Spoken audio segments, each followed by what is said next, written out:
everyone, welcome to another episode of High Energy Girl. And today's awesome guest is Daniel Mirfield, who is a renowned healer and mentor. Daniel channels the power of nature to help his clients heal and recover from stress. His teachings, which can be found in his new book, Seedling, The Journey to Inner Peace, fuse ancient wisdom with modern times to help us navigate and overcome even the most challenging moments by listening to our intuition, staying grounded, and being aligned and centered, all while reacting from a place of love rather than fear. One of Daniel's biggest stress points was finding out who you are. Knowing yourself and who you really are is very important as a first step. So let's go say hello to Daniel. Hey everyone, welcome to High Energy Girl, a podcast helping women to age stronger because it is never too late to get fit, be strong, and feel sexy. I'm your host, Tracy Gluhite, health coach and personal trainer and founder of highenergygirl.com. Each week, we will either have a guest interview, which will provide you encouragement or an actionable tip to help you age stronger, or I will do a solo episode. Please also join our awesome Facebook group called High Energy Girls, and I'm looking forward to see you on the inside of that group and hope you enjoy today's show. Give a woman a fish, feed her for a day. Teach a woman to fish, feed her for a lifetime. Teach a woman to teach a woman to fish, end world hunger. Have you ever wanted to help people improve their health journey? Have you thought about coaching people with a keto lifestyle? Would you like to become an integrative health coach? Well, the Institute for Integrative Nutrition, or IIN as we call it, is the largest nutrition school in the country. And in 2011, I graduated from their program and became a health coach. It was completely awesome. We learned over 100 different dietary theories and talk about craziness and confusion. My wish for you is that we can lock arms and create a tribe of health coaches all around the country, all around the world to spread the keto message. If this resonates with you and you would like to look into this option deeper, please go to my blog at highenergygirl.com and click on the link to the right of the homepage. Here you can grab the curriculum guide and see if it inspires you. Since I care so much about my listeners, I negotiated the very best tuition rate for you at IIN. Either you can contact them directly and give them my name, or I will introduce you to a counselor so you can decide if this is a good fit for you and your career goals. Let me know how I can support you in this coaching career opportunity. Hey, Daniel, thanks so much for coming on the show today. Hi, good morning or afternoon. So for the listeners that don't know you yet, why don't you tell them a little bit about yourself? I'm currently residing in New Zealand. I've travelled for probably the last 10 years around Australia. Originally from the UK. I've just finished writing my first book, a spiritual guide to inner peace. It's called Seedling, and I do mentoring for people that are struggling to get out of their own minds. So we're currently in a world where all our underlying issues are currently making their way to the top of people's foresights, and I'm looking to release those burdens and help people at least make their lives easier by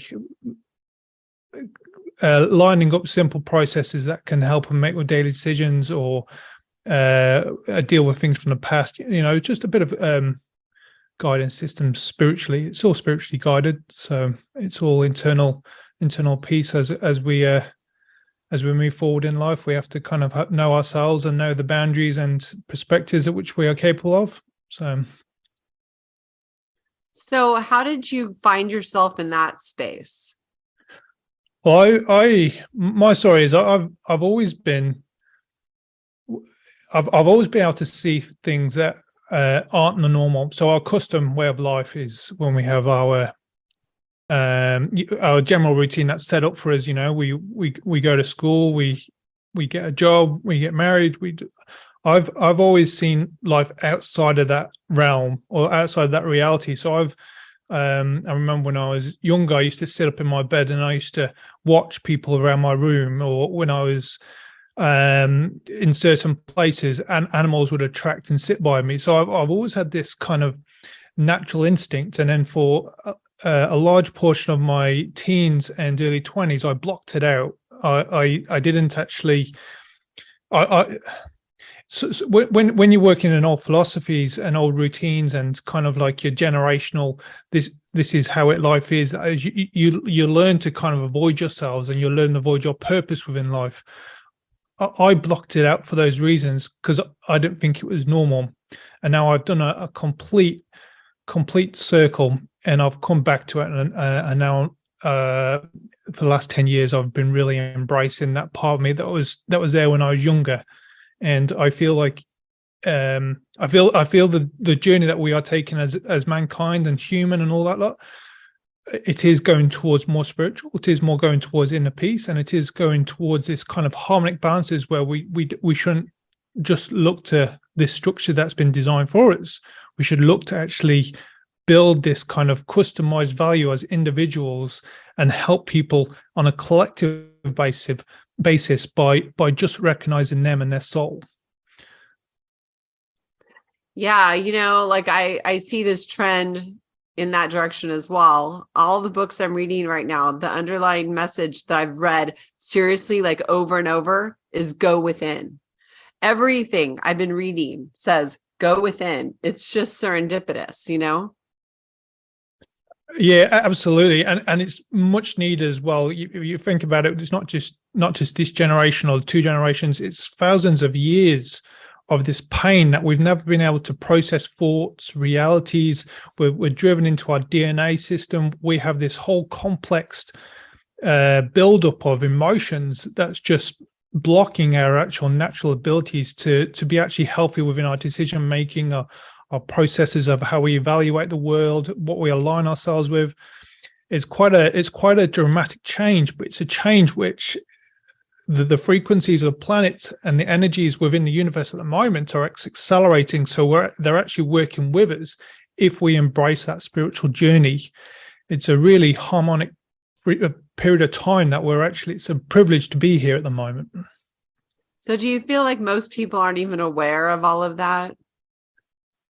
Yeah, absolutely. Not 99% of the world will struggle with this process, and if you find yourself in a position where you're having these spiritual awakenings, it is a blessing beyond blessings, because they've turned around to you. And if you believe in guides or angels or any aligning spirits that follow you on your journey, they've helped you put yourself in a position of harmony and true reflection, true awareness, and of love, and kind of guiding you on this really inwards procedure of true love and balance within your life. Mm-hmm. Do you know who Dolores Cannon is? I don't know. Okay, so she's passed now, but she was an educator, incredible woman.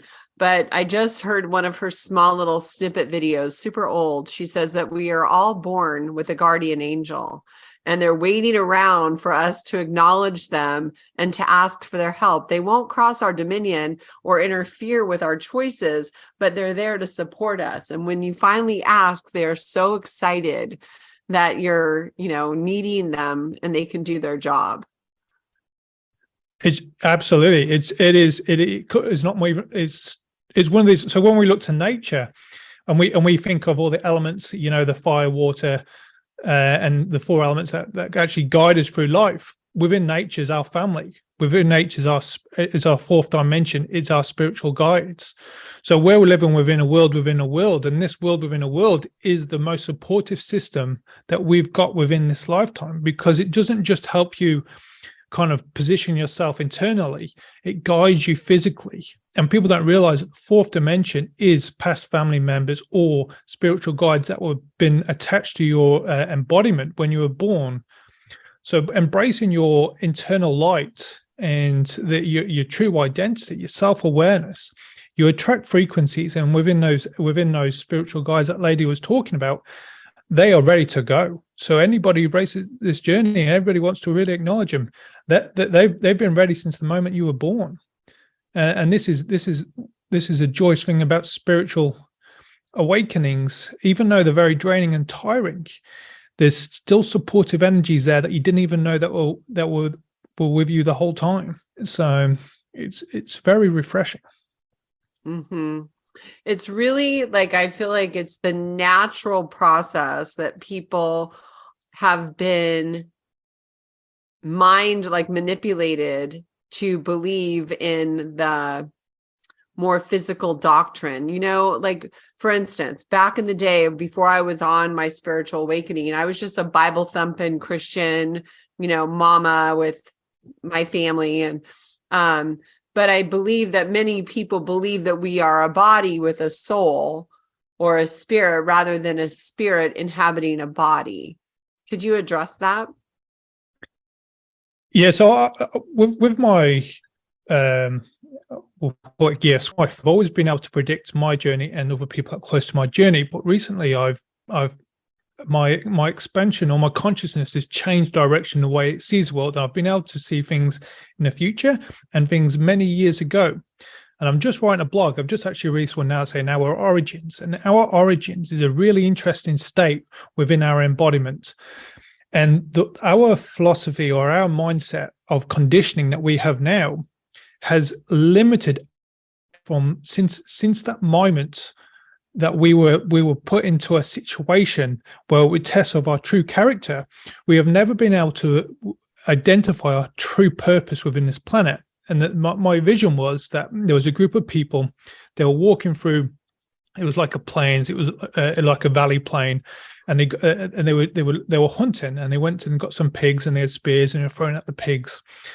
And but that wasn't when you look at that point of view, you go, oh, they want to stay alive. But it wasn't actually just the actions that were aggressive. It was the way that they felt. It was the way that they thought that they were better than the pig.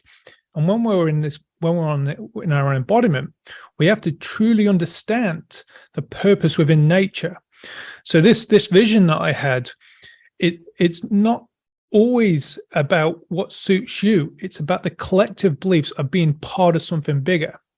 And when you look at animals, and this is where people take a really defensive stand, if you're aggressive, if you're angry, if you're selfish, if you're emotionally charged, if you any of these principles, and then you say in this vision I had, they killed this pig. There was no gratitude for the pig. There was no respect. There was no core principles. There was no kind of underlining harmony across any of the people. It was just all conflictual, emotionally charged states. And from that moment, I kind of like, it's like the old videos where you see pictures and they're going through the screenshots and they're just flicking really quickly. I flicked all the way through to here. And from that source of the energy was the moment that we went wrong. And that moment that we went wrong is we never knew principles in the first place. And this is why this time is so special, because we are really connecting deep and really starting to understand our principles, our reason for being on this planet, and having this unique relationship, not just with ourselves, with nature, the universe, the energies around us, this place of internal gratitude, which reflects our internal light and makes people better. And we've self-sabotaged that moment all these years, so thousands of years. We've been on this path, and and this is why it's a privileged time, because there's going to be this reversal effect, and reversal effects really, really helps people evolve. So is that the ascension cycle, or is that what you're referring to? So I couldn't give a time on when this period was, but we know we're approaching an end of a 12,000 year cycle at the moment, where they say the earth is going to reset and stuff like this, and this is where the energies of karma have accelerated. One of my other visions the other day was when we created time, we created an era of karma, and this essential cycle with karma is one of these periods that we never should really put a time frame on something that doesn't really go against our natural grains, our natural reactions. So when you look at your clock, every time you look at a clock, you're actually stopping your life and restricting your capability to actually identify yourself. So you go, oh, it's 10 o'clock, I've got to do this, or it's 12 o'clock, I'll do this. When they didn't have time, they would just go, oh, it's time. They had no controlling basis about it. So our ascension process is that when we were free, and our free will was it all put into place of choice and our ability to kind of make decisions there and then. When we introduce time, we introduce this restrictive barrier. But by reintroducing that restrictive barrier, we've introduced a karmic period. And a karmic period is now accelerating until the Earth is ready to kind of rebalance or reset or kind of and start again. Well, I have heard that Earth is ascending into a new dimension for the first time. So I don't know. So I think with the change of planet at the moment, I think the Earth will rotate. There's been a couple of articles at scientific papers that we are going to go into if it's 100 years, 200 years, or 20 years, we don't know. The Earth is going to reset, and when it resets, it will kind of go into a new energy, a new kind of underlining message. And my goal within my visions wasn't the physical realm, wasn't the spiritual realm. It was the mental health blockages to prepare people for that next dimension. So when you go from kind of a day-to-day realm and you go to your spiritual journey, you miss all those blockages, all those emotions within your embodiment. You ignore them, and you can go from one ego to a next. You can go from one extreme to the next, but you still don't have no identity. And this gap in the middle, this is what I'm trying to fill. I'm trying to help it so people can actually process those things. And so if you go from one extreme to the next, and you have children and pass it on, you'll just pass those problems on to your children. We've got to break this this generational kind of DNA where we're just passing on our problems. Right. And is that what your book Seedling's about? It's about being at peace in your own mind. And when we're at peace in our own mind, we need to kind of understand our journey, from the moment that we were created, to the kind of like the attitude that we have, to the conditioning, to the restrictive barriers, to the kind of ideologies and terminology that are embedded in our personality before we can even talk. So it's really interesting when you look back and you think your life is already planned out for you, and you hadn't even made any decisions yet. You know, that's how controlling our reality is at the moment. It's a really kind of, and then when people are faced with this, a highly deeply emotion kind of atmosphere within their kind of chamber of their mind, that it's easier for them to go into this extreme spiritual journey than actually face these emotional barriers. And when you go into the extreme spiritual journey, you're neglecting your embodiment. You're neglecting your actual purpose within this lifetime. And our purpose within this lifetime is embracing our embodiment.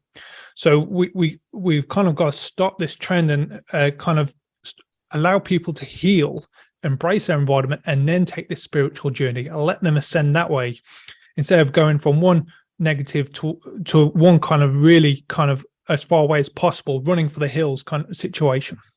So what's the first step?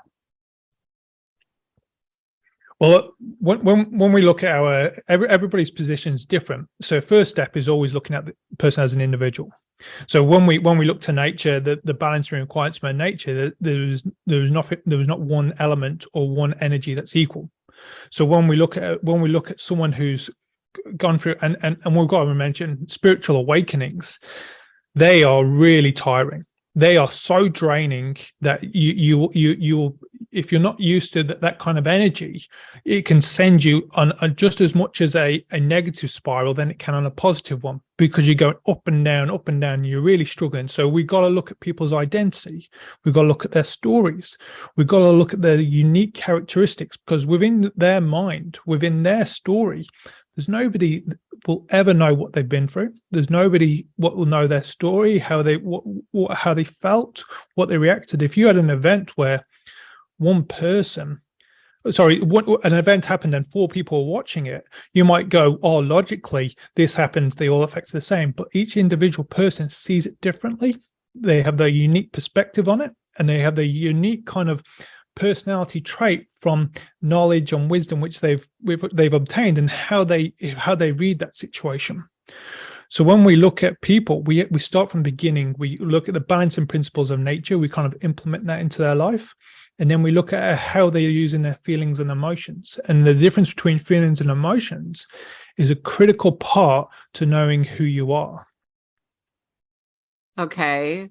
And is that just limited to their earthly experience at this moment, or is this a compound effect of things that have happened prior to? Well, within our embodiment, when we are born, there's 3 main energies that influence us. There's our family DNA, and that could be thousands of years old. So we can talk about anything from a DNA gene that makes you overweight, or has a certain ideology, or certain restrictive barriers within your health. And then you've also got the status of your parents when you were created. So if they were struggling with life, and when you were created, that is also passed on. So it is a spiral effect that if you're not in a certain place, you're just passing on your problems from generation to generation. So the status of your parents, and when we look at healing and we look at our parents, we always look to the source, and the source can release that burden. So if your parents are truthful about the state of their mind when you were created, they can also release that burden, because it's the truth, and the truth sets you free. It's the truth is the source of the moment. So we've got a family DNA, which is a network in itself. 2 families coming together, 2 lives, and then it goes back generations. Then we've got our past lives and our soul's contract. So our past lives and soul's contract are really relevant to this time because of the accelerated energy within the universe or the cosmos at the moment.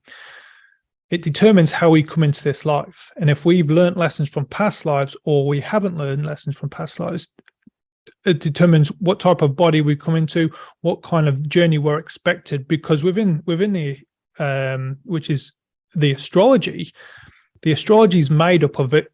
Everything that's happened in the past affects us today. So we know what we're going into. We just need to know what lessons we need to learn as we go through this lifetime. And when we kind of go this spiritual journey, you're here to learn set lessons. So you need to kind of really digest what you're here to learn, find that harmony, and then follow that path. And when you follow that path, it's the most aligning value that you can have, because it is what your soul is begging for. So we've got our soul's contract, and then the astrology. So the moment, the stamp, the energetical stamp of the stars when we are born, and that can form our personality. It can form the type of influence energies, the events that we put ourselves in, the positions that either hold power or enlighten us. So we're mixed with this 3 kind of, there's more than 3, but the 3 main ones are the universe, the past lives and soul's contract, and our family DNA. And I've completely forgotten your question. I'm sorry. What was your You question? actually answered it already. Because I was wondering if it was just your embodiment now, like currently, or if it also has to do with past lives, and if that all was, a compound or a compilation of what you're experiencing now. But then I have another question that you brought up is our purpose, right? Like our lessons that we came here to experience or learn right now. How do we find out what those are? Well, when you find peace, you align yourselves, and then you welcome these. The journey's never meant to be done alone. So when we have this attitude that we're here and we can be independent, stuff like that. It's about surrounding yourself with a community, or surrounding and welcoming the spirits, and just being at peace. Because when you're at peace and when the energy is right, you make decisions that are the most harmonized direction for you to follow. So if you're making decisions at the moment, and this is one thing about when you manifest situations, if you know that you're not in the right place, never try to manifest long term, because until you get back on that right path, that you don't really know the trajectory of your life, and you don't really know why you're kind of what really truly aligns with your vibrational kind of purpose. So when the first direction is finding peace, finding an identity, finding relationships that are respectful across both parties, finding the overall principles within nature. And then once you've got this true identity, the paths will open. So we never force it. We find ourselves first, and then we move in a direction that really is identified from within. And we will never know that until we know ourselves. And our guides can kind of keep pushing us back on track. But if we keep fighting against them and go, no, I want to go to this materialistic world, and I want to do this, our guides will just continue to try pushing us back on track. And when it's until we identify ourselves, that is when we know our true journey. And it might be working with animals, it might be in science, it might be in nature, it might be something as simple as just having a family and enjoying being around love. It's something. It's always so simple.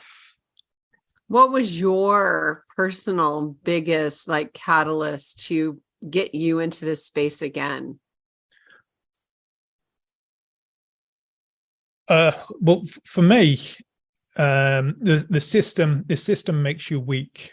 You have to be weak to be part of the system. So the system that we have, if you have any empowerment, you know the truth. And when I was in Australia and I was working and I had my own company, and I was trying to do the right thing by the system, but all I end up doing is fighting against who I was. And the system broke me because I'm so sensitive to energies and situations that it put me in positions that were just unnatural and uncomfortable to me. And I felt I was working against my own kind of intuitive direction. And it was a mixture of the materialistic wealth, trying to gain kind of wealth and status, and neglecting myself, all coming into one bubble. And then when that kind of I love nature, and every time I went to nature, I was able to be myself. But then when I go back into the city environment, it just broke my heart every time. It was a really kind of, it was almost like I had to be somebody else the whole time, every day, every second. And that's the thing. We should never try to be someone else. Our purpose is to identify who we are. And the system broke me in a way that it made me be someone else, and made me be this person that was trying to get all these success and all this lot. And there's no need to be someone else when you can be yourself.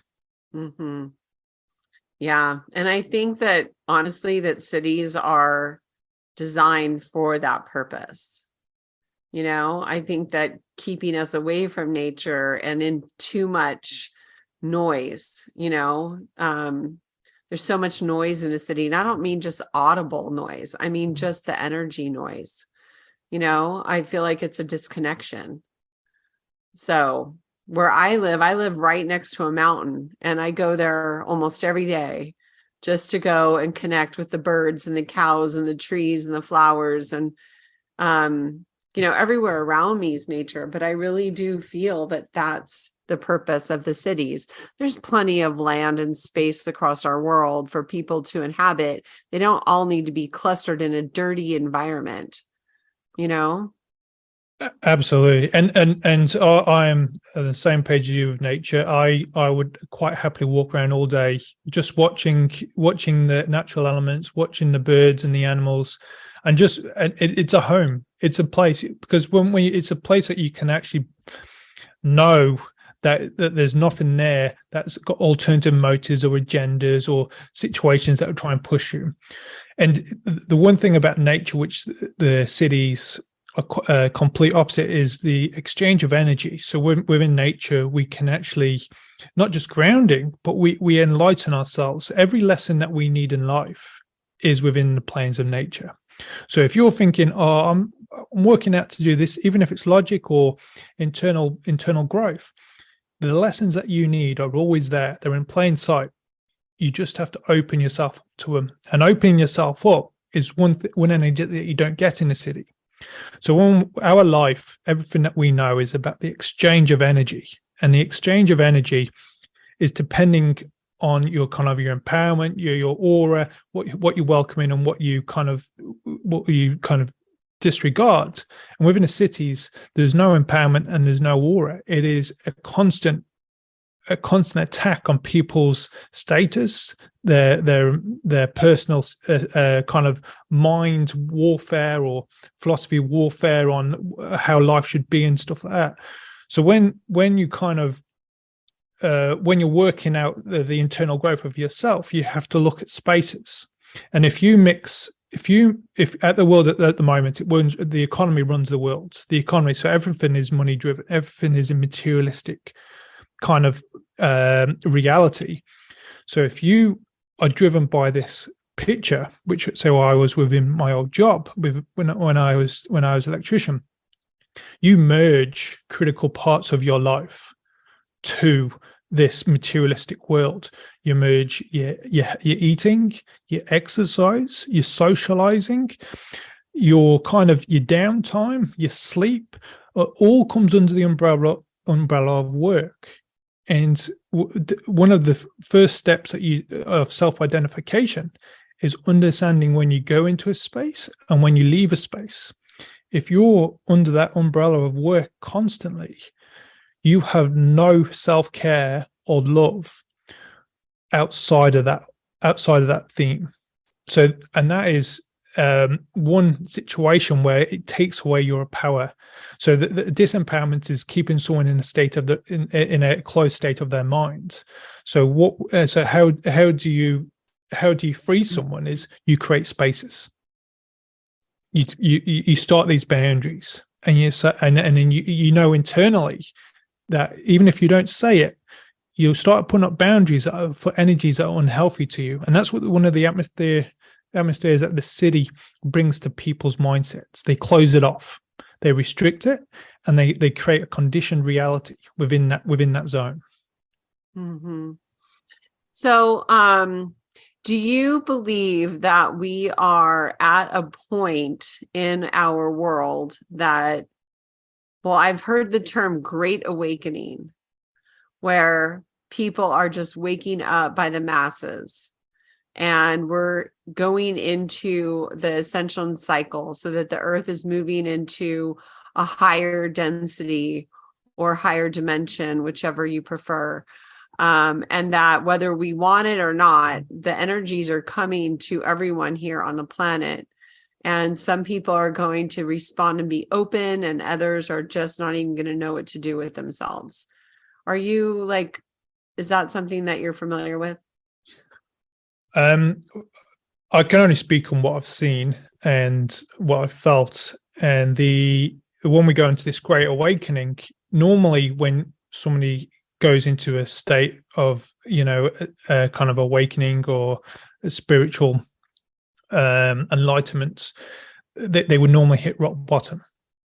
So when someone hits rock bottom, that's when they question their life. So if you can go into this autopilot philosophy where things are fine, I won't change it, I won't question it, I'll just carry on to go in this direction because it seems to be working for me. But until things hit rock bottom, that's when you question your life. And within the pandemic, there's a lot of people that hit rock bottom, or they're about to hit rock bottom, even if it was from the ideologies that they had then or the ideologies that they have now. their world is going to be turned upside down. And when you hit rock bottom, everything that you've ignored, every conditioning that you've ever been subject to, comes to the surface. So when everything comes to the surface, you have to, it's like this knee-jerk reaction. You have to make change straight away. And this change is what they associate with the karmic period when we created time. So this ascension period, from now until the new era or the new world starts, it is purely about the warfare within your ideologies, the mindset that you have. So the last couple of years have forced people to hit rock bottom, to go through a realization stages of their actions, their thoughts, the directions, their opinions, the terminologies, the actual lessons that they've been taught, to the people they surround themselves with. And it's not necessarily a direction that we can ascend straight away and go off. Like I said previously, we have to embrace our embodiment. So if you go, right, I'm going to ascend and go to a high level of consciousness and I'm going to float away, that's not what life's about. Life's about embracing yourself in a physical form. It's about being healthy. It's about being comfortable with who you are, placing yourself in positions of empowerment, and surrounding yourself with a community that supports everyone as an individual. So we should never look because with our soul and with our memories from our past lives, the ascension period or the spiritual realms are more natural than our embodiment. Mm-hmm. So we have that all the time and every time, but we embrace this journey for our physical gifts and for our journey within our embodiment. So we shouldn't look directly to ascend ourselves into a place which we're across dimensions. We need to look inwards to truly know who we are, and then we can process on that journey. We can welcome gifts in. We can expand our consciousness. We only use 10% of our brains, and that is 100% logic. That 10% is pretty much all divine by logic. When we embrace our embodiment, embrace our identity, embrace our purpose within this thingy, we start accessing parts of our brain and opens a whole new world to where we are. We can't, like I say, within the fourth dimension, when you're walking with nature, there's a world within a world, and it's the most supportive dimension that we've got. But by using that fourth dimension, we have to embrace our embodiment. We should never look to remove ourselves to avoid the world. It all starts with who we are. And sorry. No, go ahead. This period of time is about our mental status. It's about embracing everything that we are, who we are, and being happy with the journey that we've got.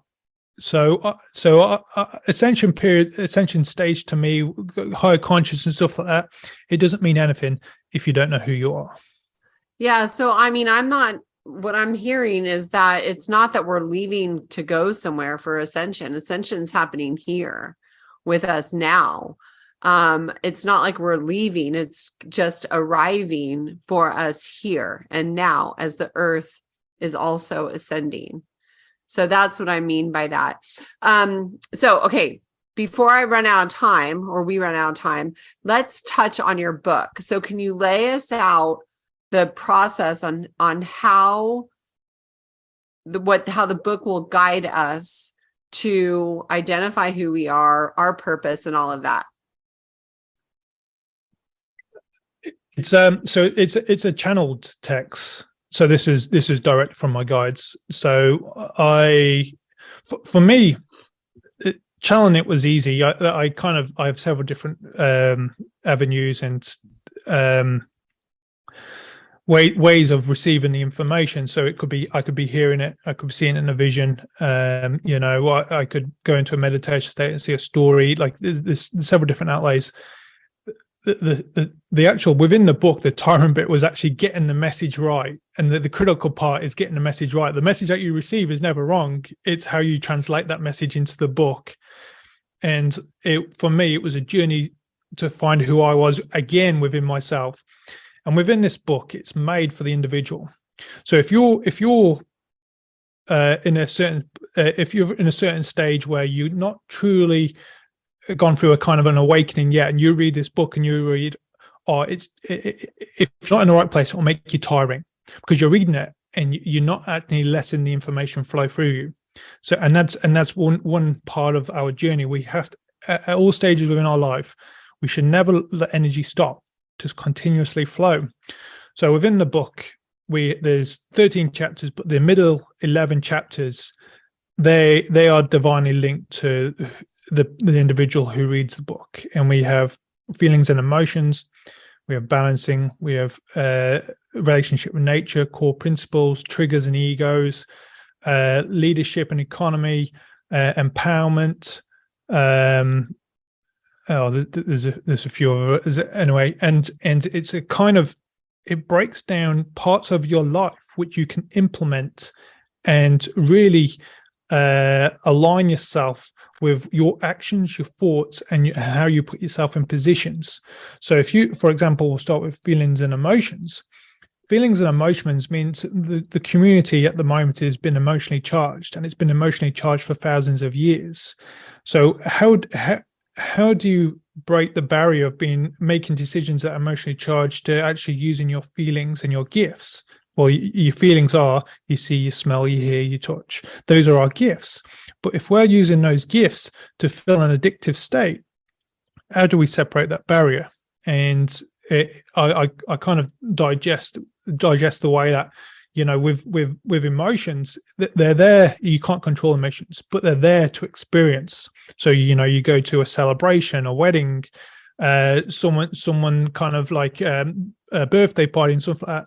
You're there to be part of someone else's experience. You're not there to emotionally charge your reaction. So you're triggered, or your ego, or you kind of like, oh, I smell something, so I must eat junk food, or, you know, I see something on a TV, then I must go out and buy it. So instead of using your feelings to create this emotionally charged state or this addictive reaction, you're using them for their purpose.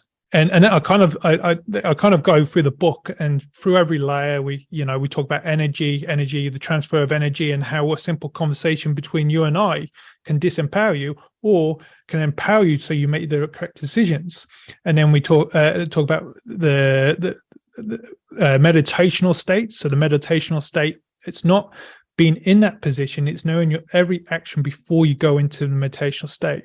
So a meditational state is about the ability to let go, to ability to be. It's a point of separation. So you ground your body and you let your mind go. You see the world from a different perspective. But I have a premeditational state where I learn. I go through my day and I learn about all the interactions, the conversations, the positions I put myself in, and I clear that logic. I clear that. I'm aware of my actions and I bring my attention to it. So when I'm going into a closed off meditation state, I'm not self-sabotaging the way that I react or the way that I close down my mind to ignore my actions. So people have a busy day and then they go, oh, I'll just go into meditational state.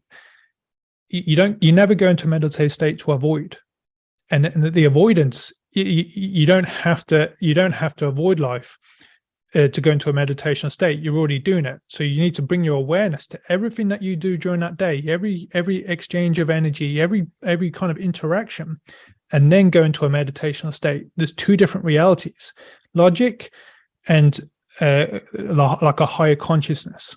So I go through the book, and egos and triggers are a big one. Empowerment within our aura. So within our aura, there's we build this through self-awareness. So when we have the exchange of energy, we welcome. So if you go for a particular type of person within your kind of relationship-based profile, all you're doing is you're putting up a beacon and you're trying to attract someone, but you don't know what you're trying to attract, and you're just emotionally charged, and you're trying to search for something to get to avoid yourself. So you end up attracting the same person over and over again. Whereas within your empowerment, within your aura, when you where you truly know your identity, you attract energies that align with you. And most of the time, it's people that you never knew that you would even associate with, because you're so used to trying to fit a narrative within your world. So it's a bit of a it's a very deep book. And that's so funny. You just read my mind. I was like, this is deep. And I'm trying to break the barrier between going from awakening to avoidance within the spiritual community. I'm trying to really kind of let people know there's an avenue to heal and be the best part of yourself. Well, it's really deep, Daniel. I mean, I feel like maybe once I dig into the book, it will be more bite-sized nuggets so you can process the flow really simply. But just listening to it, it's exciting, because I feel like when you get out to the other side, you're going to see things differently. Does that sound right? Well, it brings your attention to who you are. So you'll definitely see the world differently, because you'll start being accountable and respectful for your actions, and that's one of the first steps. We all have to hold ourselves accountable. Rules and regulations are actually made there to target people, but there's nobody going to hold themselves accountable. So within our journey, within our kind of seeing the world around us, we have to kind of know what's driving our actions, our thoughts, our realities. And that stage where you can read something within the book, it might be just a line, and that's what I'm saying, it's a channel text. So it is very there might be one sentence that just changes everything, because it's relevant to your story and it's relevant to that situation at the time. And the good thing about it is I can go back. I actually reread the book within my own space without being a channel text. And it is just nice to be in that zone, that space, and kind of it's a grounding healing as well. You know, it kind of brings you back to the busy life, and kind of put that to one side and just concentrate on yourself. Mm-hmm. Cool. Yeah, I know what you mean though about changing the way you respond and do things. Like, for instance, there was a bug, like a big old black beetle in my hallway underneath my shoe. And normally, like before I started awakening, I would just smash it with my shoe. But no, I had to go and find a dustpan and scoop that little guy out and take it outside and say, this is where you belong. You know, it's that whole circle of life that you just are like, okay, even like my plants, I have a whole new respect for my plants. And now, like, I have a plant that looks like it's dying, and normally I just throw it away. But now I'm like, okay, nope, I got to figure out a way to give this new life and, you know, make it, I don't know. It's like this whole new, the way you look at things, you know? And I actually, that's beautiful, because I actually think that mindset is what because you're kind of educating yourself as you go along. You know, you're kind of really challenging yourself to do the right thing, and when you challenge yourself, you also broaden your knowledge, and you kind of you surround yourself with a collective expansion consciousness. Like, and when we're talking about kids, and you have that philosophy, and you kind of say, well, hang on, you don't create this materialistic kind of throw it away, buy something else, throw it.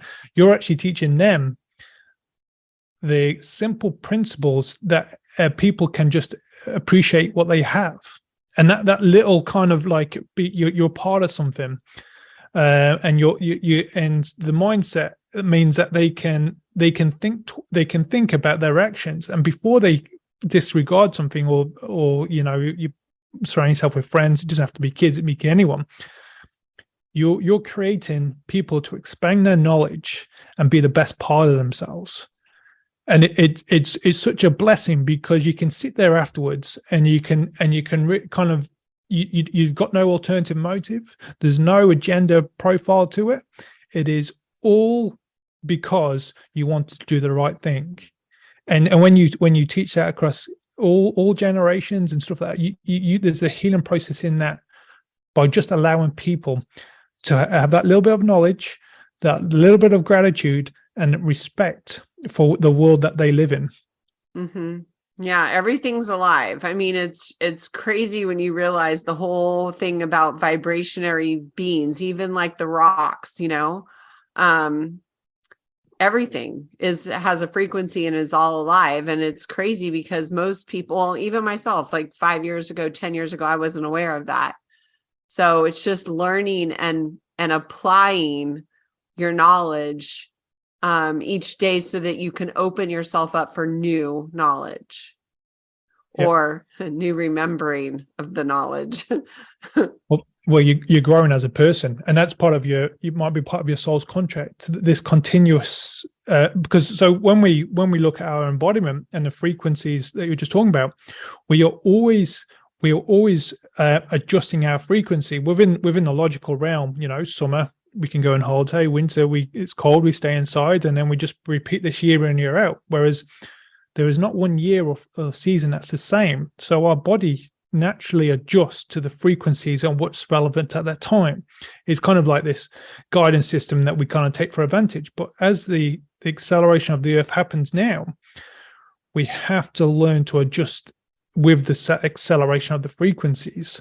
So the planet's going to start waking up. There's going to be a change. And if you don't keep up, you'll get lost behind within your mind space, and that mind space is a critical part to how you balance your life. Balancing your frequencies and aligning yourself is something that we will have to start bringing our attention to. We've taken it for granted for now, but it was going to get to a stage where we are deliberately going to have to place ourselves in situations that don't neglect our purpose. And those frequencies are going to change, and are going to change rapidly. And it's something that we need to bring our attention to. Mm-hmm. Most people are completely unaware. I happen to be, a lot of my time, I volunteer for this humanitarian organization that's international. And so I'm surrounded by very advanced spiritual people all over the world. And I'm like one of the main volunteers. So I mean, we meet regularly, so I'm constantly learning from them and growing, and it's incredible. So, I mean, we know we are expecting some changes on our planet very, very soon. And that's what's exciting. And we are going to be the ones who help the others transition, I feel. Yeah. Well, the clock of time is ticking. And the message that you should have, that it's not your place here to change anyone. Like when someone's healing, it's up to them and their position. But when someone enters that stage of awakening and they want to be part of something, that's when you can open a space for them to, and as the collective, to come in and ascend. So within that barriers, you can't change everyone, and it's not your place to change, or it's not anyone's place to change anyone. They are an individual. There's not, right. It's not one size fits all. It is, and the ones that are meant to be part of your life will soon be knocking on your door without you even know it, because we're all aligning to this collective frequency, and as it accelerates, you'll find that the gap between two realities will become obvious, and people won't be able to get close to that gap because they've neglected themselves for too long. So, yeah. And it's exciting times. I'll tell you. They said, I heard Dr. Christian Northrup say that the fact that you are here on this earth right now is as rare as a hair on an ox. So I guess a lot of spirits wanted to be here right now, and we are the ones who are here. So we obviously have a big job to do. It's a massive job, and the only way you start is by knowing who you are. Yeah. And so, I'm sorry. Go ahead. I know, carry on. It's all right. Oh, I was just going to say, speaking of learning who we are, how do we find your book? Oh, if you go, my website's sagesjourney.com. There's a link on there that goes to Amazon, or you can just go to Seedling, The Journey to Inner Peace on Amazon. Okay. And what about finding you on social? I bet you have some pretty amazing posts. Well, I've actually come out of the blue. I had social 10 years ago, and I actually went off it because it was doing more harm than good to everything within my world. And I've only come on it this year. So I'm very fresh. I've got Instagram, A Sage's Journey, and I've got my website. I do mentoring and stuff on the website as well. So if you're looking for a bit of guidance, I'm happy to help out. But I'm only on Instagram on my website. Okay, awesome. You know where it's a really good place to be is Telegram. I got kicked off of blocked on YouTube and Facebook so many times that Telegram is like a safe place that you can post whatever you want, and there's hardly any censorship. So you might want to check that out as another alternative someday. Yeah. Rumble too is better than YouTube because they don't censor. Like, I can't tell you how many of my podcasts they said, oh, this has controversial blah blah blah. I'm just like, whatever. And that's one theme that's going to you only have to look at the energy of the karmic period, and I believe in a couple of years' time that'll be completely different to how they kind of created that narrative in the first place. So all you've got to say to yourself, it's time, and then the karma will sort itself out, you know. So cool. Well, I look forward to that for sure. Well, you are amazing. I just want to thank you so much for coming on the show today. You're just, I can't wait to read your book. Thank you for sharing this space with me. Okay, now that was deep. I think that deserves a second listen in order to absorb all the juicy details. Daniel seems like a true sage, and I find that those people have a hard way of communicating, or we have a hard way of comprehending in the English language because they are just so esoteric and amazing. I really hope you enjoyed the interview. If you haven't done so already, we appreciate all your reviews. Please head on over to iTunes and give us a rating and review. And if you know somebody who would make a fabulous guest, please send them my way at tracy@highenergygirl.com. Thank you so much. Make it a great day. Bye now. This podcast contains the opinion and thoughts of its host and guests. It is intended to provide helpful and informative material on the subjects covered. All statements made on the podcast have not been evaluated by the FDA and are not intended to diagnose, treat, cure, or prevent disease. If the listener requires professional assistance or advice, please contact your personal medical doctor.